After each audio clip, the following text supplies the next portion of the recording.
ఎంతో వెనుకబడిన రాప్తాడు నియోజకవర్గంలోని రామగిరి మండలంలో ఎస్సీ, బీసీ మరియు మైనారిటీలకు ఉచిత విద్యనందించాలని పేద ప్రజల దైవం పరిటాల రవీంద్ర గారు ఆనాడు పేరూరులో గురుకుల పాఠశాల నిర్మించారు. అలాగే ఈనాడు పరిటాల సునీతమ్మ గారు బీసీ, ఎస్సీ మరియు మైనారిటీల ఆడపిల్లలు కూడా ఉన్నత విద్యను అందించాలనే లక్ష్యంతో నసనకోటలో మహాత్మా జ్యోతిరావు పూలే పాఠశాల నిర్మించారు. తాజాగా విడుదలైన 10వ తరగతి ఫలితాల్లో ఈ స్కూళ్లు రాష్ట్రంలోనే నెంబర్ 1 స్థానంలో నిలిచాయి. తాజా ఫలితాల్లో పేరూరు పాఠశాలలో 600కు గాను 584, నసనకోట పాఠశాలలో 600కు గాను 583 ఫలితాలతో రాష్ట్రంలో అగ్రస్థానంలో నిలిచాయి.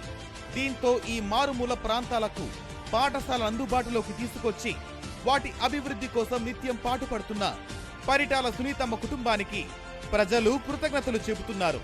నసనకోట స్కూల్ రాష్ట్రంలోనే అగ్రస్థానంలో ఉండాలని నిత్యం స్కూల్ని పర్యవేక్షిస్తూ విద్యార్థుల బాధ్యతను తీసుకుని వారికే కష్టం వచ్చినా దగ్గరుండి కంటికి రెప్పలా చూసుకుంటున్న పరిటాల సునీత గారి మేలును ఎప్పటికీ మరిచిపోమని ప్రజలు చెబుతున్నారు.